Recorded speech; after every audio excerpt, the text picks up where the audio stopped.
Welcome, welcome, welcome to another episode of Sexual Empowerment for Women podcast. And today I'm very happy to introduce you to someone a bit different, and it's Colleen Clifford. Yeah, welcome, Colleen, to the interview today.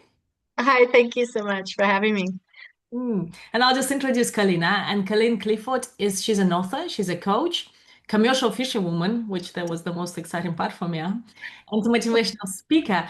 And she explores the intersection between grief, alcohol, suicide, resilience, and the hidden patterns we use to survive. So I expect today's conversation not just be light, but quite deep. And the subjects you talk about are something that some of us face and something that we may be ashamed to talk about. So I'm very excited that we can bring this subject into the light. And I know that shame survives in the darkness. So the more we can talk about these pieces, places, yeah. And so Colleen also, she's an author of her upcoming book, Life Beyond the Binge, a commercial fisherwoman's journey home. And Colleen will talk to you about the book. Yeah, I hope. So yeah, Colin, welcome. Thank you. Hi. Yeah, so maybe just to start with, just a little bit about how you came to talk to me here. Yeah, what actually happened in your life, and what I know right from what I've heard about you that you've experienced, yeah, this intersection of grief, suicide, alcohol, and now you're doing something different with your life. Yeah, Yes, so if you yes. just So it can get heavy really quick. As you know, typically change happens when something major shifts us to change. And in my case, it was the death of my husband by alcohol-related suicide, and that was 14 years ago. ouch. Yeah, so I just always like to take a moment to acknowledge that and not just move past. Hmm. Um, So within that transitional moment, my journey to who I am today really took a pivotal turn. And within my healing process, you mentioned I commercially fish, and I do. I'm a commercial fisherwoman, but that's kind of a side note. I mean, it's a huge part of my life, but the the really important deep part of my life was the work I did after he died. And within my healing, I made a promise to him through, healing after grief. There's oftentimes anger, denial. I went through all the stages of grief.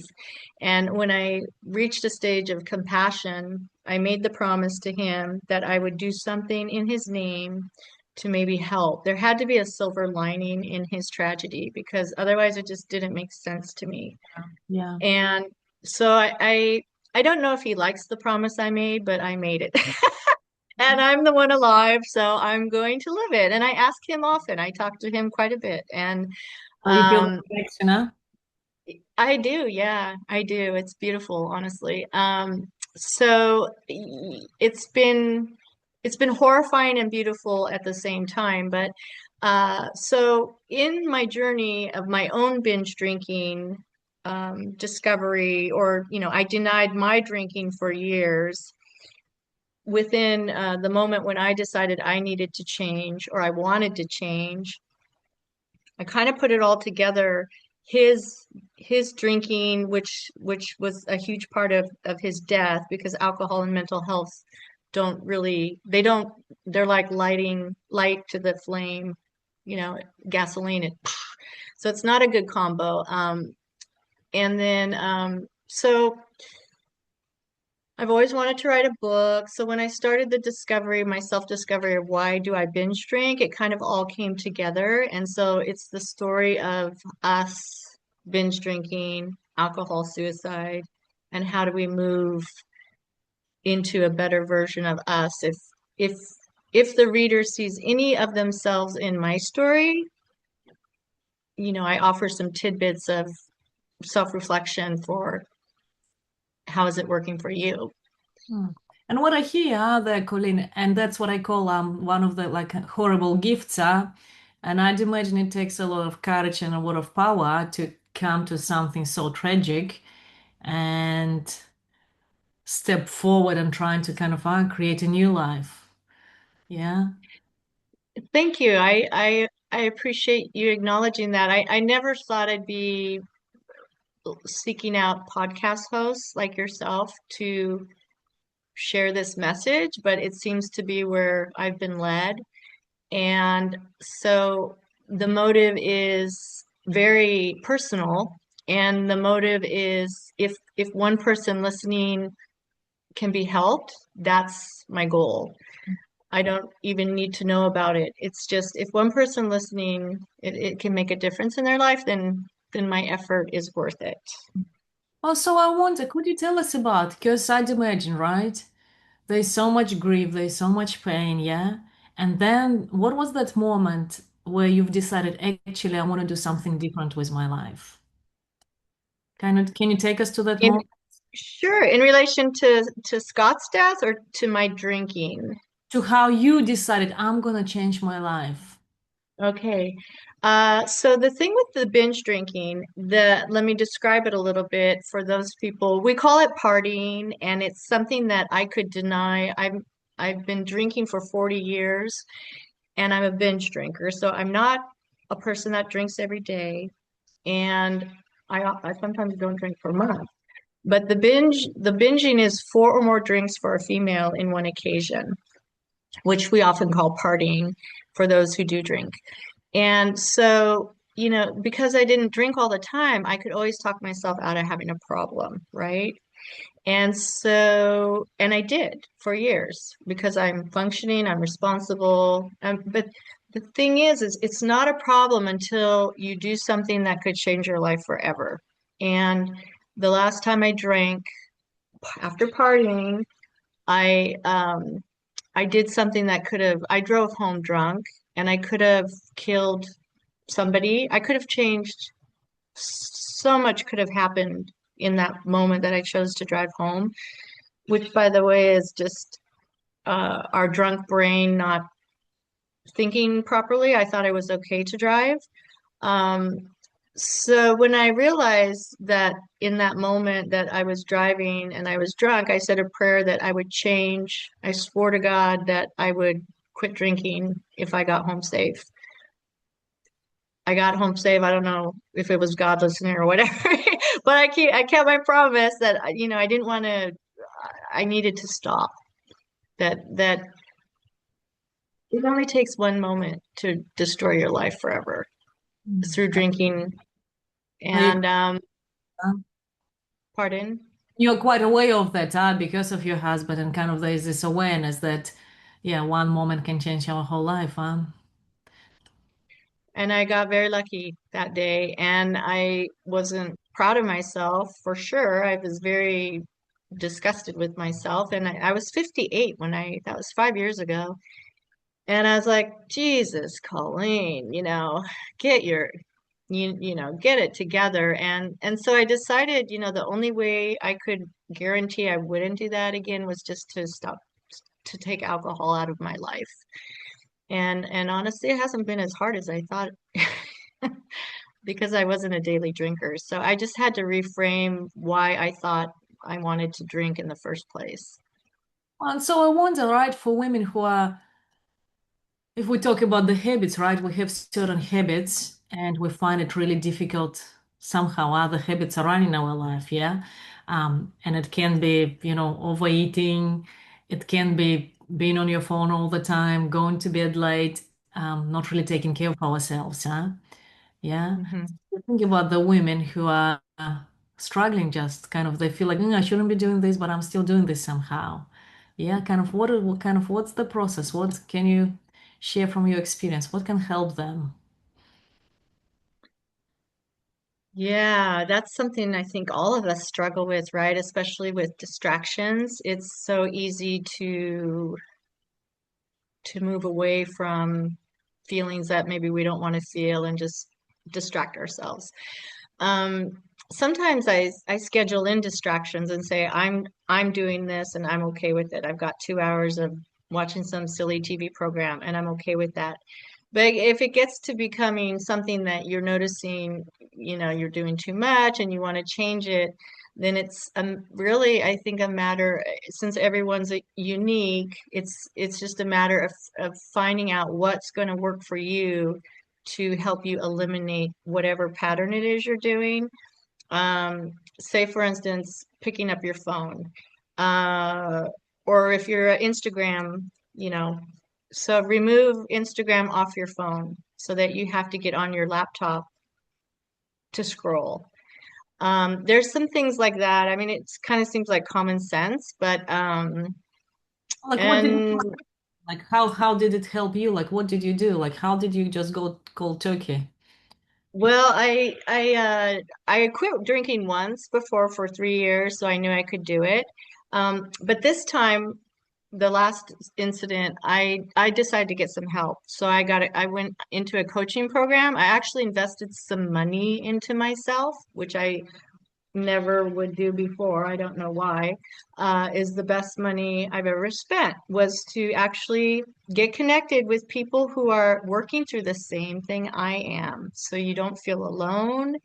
You're learning tools on how to reframe your thinking, and you have support because, we're human. We're gonna maybe take a step back. Change isn't linear, right? We all hear that. So um, it's just learning how to allow yourself to make mistakes in your progress and learn how to be gentle with yourself with those mistakes. And instead of telling yourself you're never going to quit, all these thoughts that can happen because we weren't perfect, we learn to say, okay, well, maybe I drank, but the other 29 days of the month, I didn't drink. So I'm doing pretty good. So Mm. learning how to reframe our thinking in our habits is really was really pivotal in giving myself grace on how I actually was moving in the world. It was actually a lot better than I was, you know, my narration wasn't very nice to myself, so I had to change that narrator. And somehow that, and I totally believe in group support, but that sounds like that Yes. helped actually asking someone, because that's kind of, I wonder how was that process for you? Because I'd imagine there is a lot of shame in that, right? And going and actually hmm asking for support. Like, how was that? Yeah. It was amazing. I try not to have regrets in life, but I think, why didn't I do this earlier? Because it's like I'm okay spending money over here, money over there, but I think part of it was I wasn't ready to admit I wasn't ready to give up drinking until I was actually ready to change. Then I was ready to put down some money and do it. That's such a, yeah, because where we go, we go into a state like, oh, I'm doing this and we're suffering. But in a way, there's part of us that doesn't want to just give it up, huh? And it sounds Mm-hmm. like you got to the point where, okay, now I want to give up. And then asking for support was easier. And that makes sense Mm-hmm. for women. And I see it, yeah, that we don't ask for support early enough because there's a part of us that actually like, oh, do I really want to, yeah, go that way, huh? Mm-hmm. I really think that was that was holding me back from my growth. Yeah, yeah. Yeah. Well, so how's your life right now? Like, yeah, so I hear like that it's, yeah, tell me what. It's incredible. I know on your podcast you talk about different decades of life, and I'm in my sixth decade, and every decade's a new chapter. I mean, and literally for me, I've like lived in different places in each decade, like a whole different life. And this decade, I am just like blossomed into, I am so excited to grow older, which I never, I love to share that because as women, I think sometimes we're terrified of getting older, but it's like I've never felt so whole as a woman in my life. And I'm so excited to just be able to experience life now in this new, uh, updated version of me. It's not I carry all my experiences with me, but it's kind of like a rebooted me that's the best version, the newest. And it's really great. I I'm like so that. happy. I like that reboot, huh? So something, yeah. So was it that incident? I'd imagine like for you it was the whole kind of your husband, yeah, dying, then was that the reboot? Like how long was the reboot?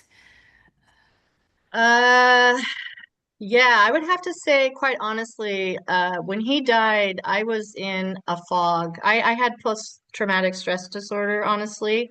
Looking back, I was just moving through life for about 4 years, probably. Uh, I had a lot of guilt. I'd asked for a divorce the day he died. So yeah, it was very challenging for me.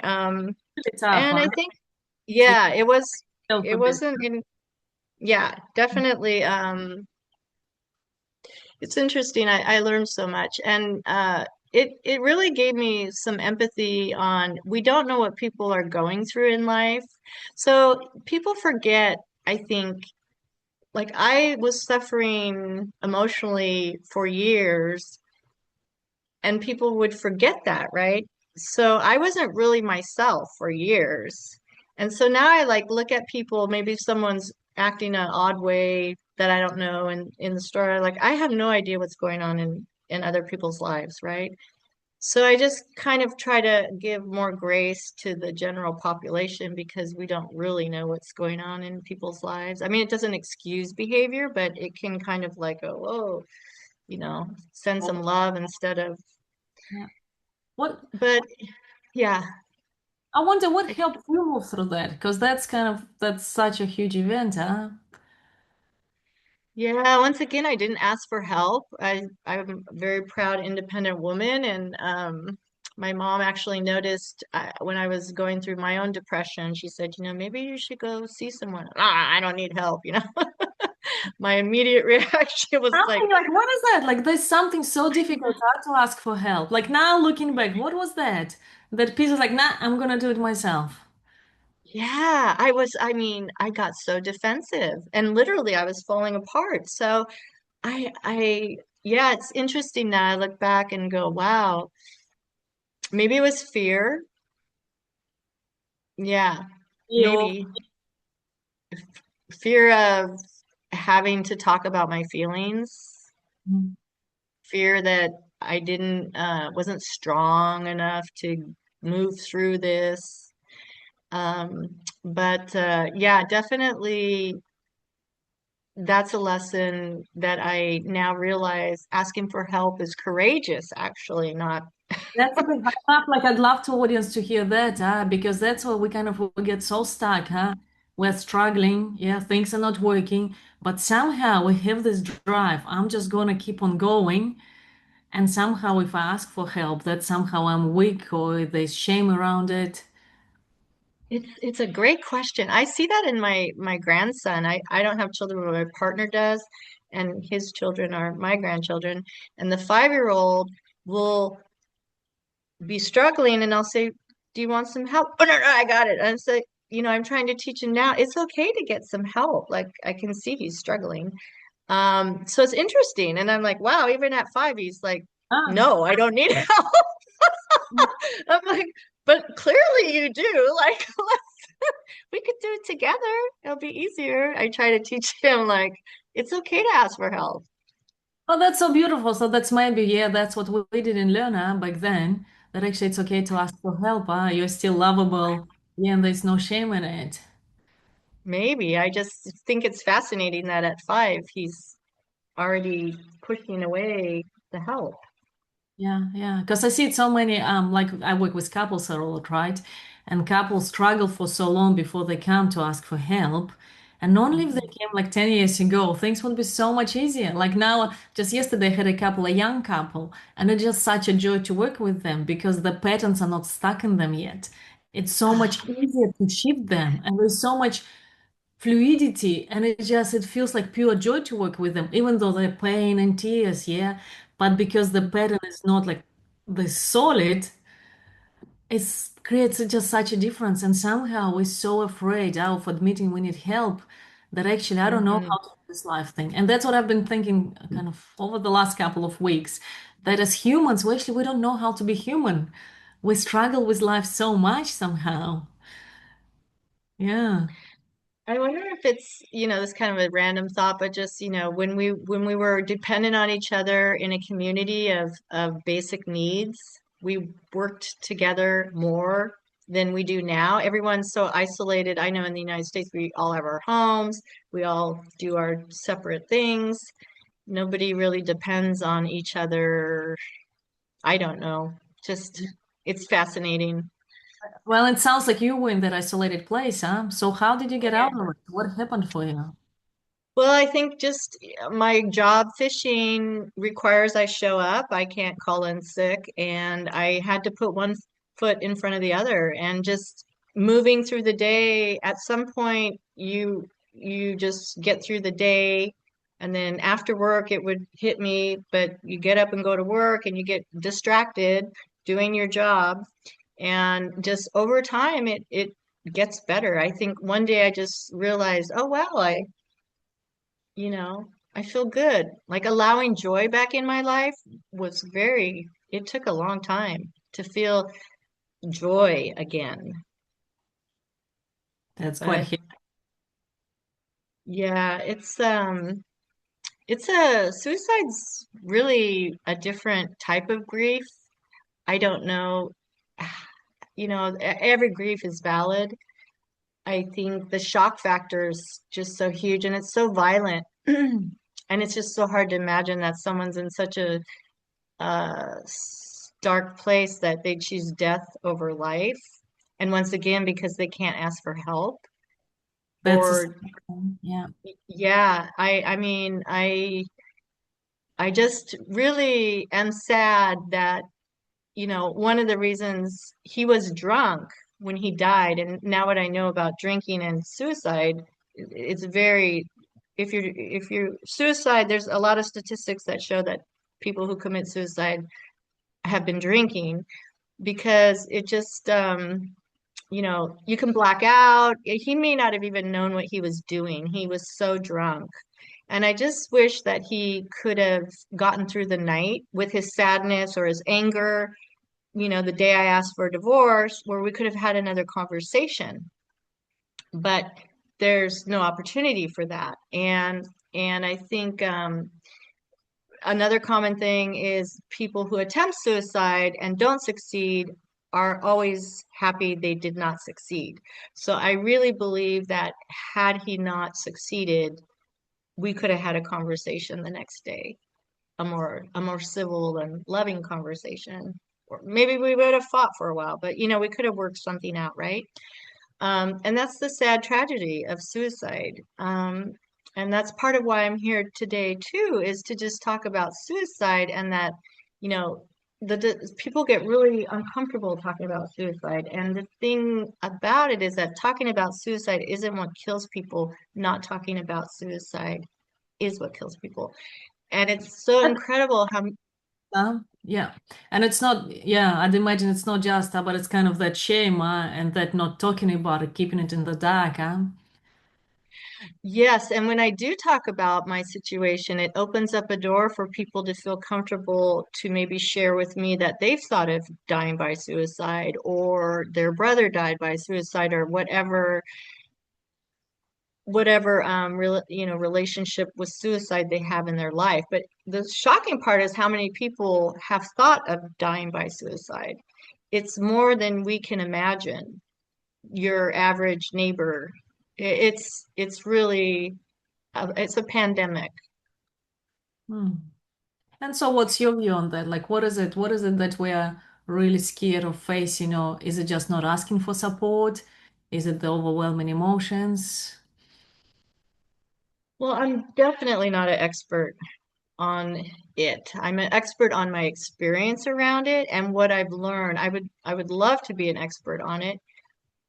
The things I've heard about experts talking about it is some say it's a lack of having a purpose in life. Hmm. And that's why there's an epidemic with the younger people. The statistics are rising with younger people dying by suicide, teenagers. Um, so there's definitely a disconnect going on. And yeah, I don't know. I don't really know in this moment how to make it change except to talk about it and to let people know there's a 988 helpline because that saves lives. You can text or call in the United States. I don't know. I We don't have know. it. There might, Yeah. do you have one as well? Yeah, in the US it's 988 and you can call or text it any time of the day and there's a trained counselor waiting and it can save people's lives. So that's good to know if you don't feel like you have anyone to talk to and you're Mm. in Yeah. that space. Yeah. So if I get the messages are that as much as it's difficult for us to ask for support when we're struggling with something, that kind of the most loving thing that we can do for ourselves is to ask for support. And somehow people would prefer even to kill themselves rather than ask for support, which is like, wow. And know that you matter. If any of your listeners are have been in that space, you matter. There are people who are waiting to help if possible. I think part of the sadness for the remaining loved ones with any death by suicide is in my experience, the shock of, wow, why didn't he call us? Because he probably thought he didn't matter. And yet he did. All of us would have been there for him. And so that's just an important piece to remember is that if you're feeling that that's your only option, you know, just reach out to a trained counselor. Yeah. Well, and I wonder, Colleen, kind of to complete, if you feel into the women, right, who are listening and they're struggling with something in their life, and they kind of feel stuck and they feel like, oh, I don't know, yeah. Like, what would you say to them? Looking at your journey. Yeah, for me, what really helped me pivot was to ask myself, who do I want to become in like we don't know how long we have to live, right? So if how I'm showing up today is the person I am proud of, then great. If I'm not happy with some things, then I would ask myself, what's one thing I could take away in my life that might help me become the person I want to be? First, we have to know who that is. And so in my instance, it was I didn't want to be the drunk. And and conversely, you can say, what is there one thing I can add to my life to help me get to where I want to be? And if that means whatever it is for you, there's coaching, there's books, maybe it's exercise, yoga, spirituality, wherever your life's you feel like it's lacking, just hone in on that area and try to chip away at it and then add in whatever might fill up your cup. So if I hear that the first step is kind of being really honest with yourself, where am I right Hmm. now, and what actually doesn't feel quite right, what is out of alignment, and then look for ways to edit or to remove things, which we get quite busy with our lives, and it's so difficult to and have that space. Actually, is this the life I want to live?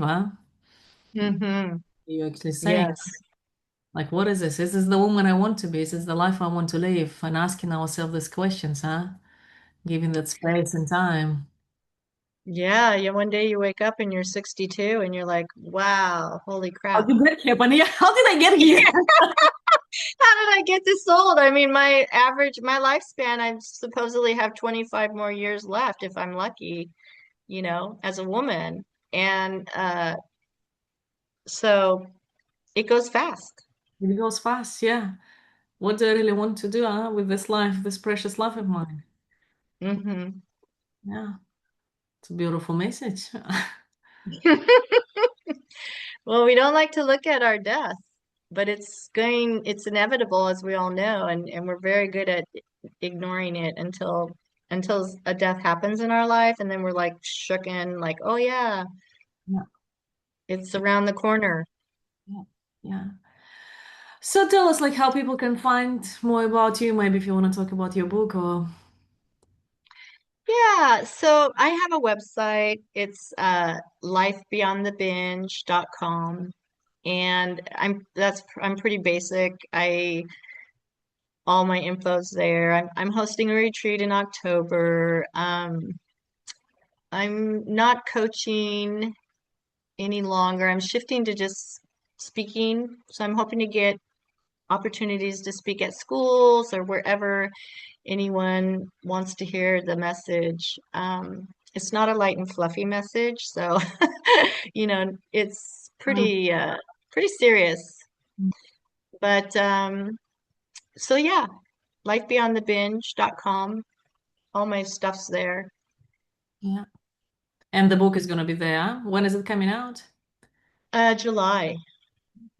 Yeah. Yeah, it was supposed to come out in May, but I guess I have some rewriting to do. So, Like and sometimes I wanted to come out when I'm on land. I have to go back fishing, and I said I really don't want it to be released when I'm like flipping eggs on the boat.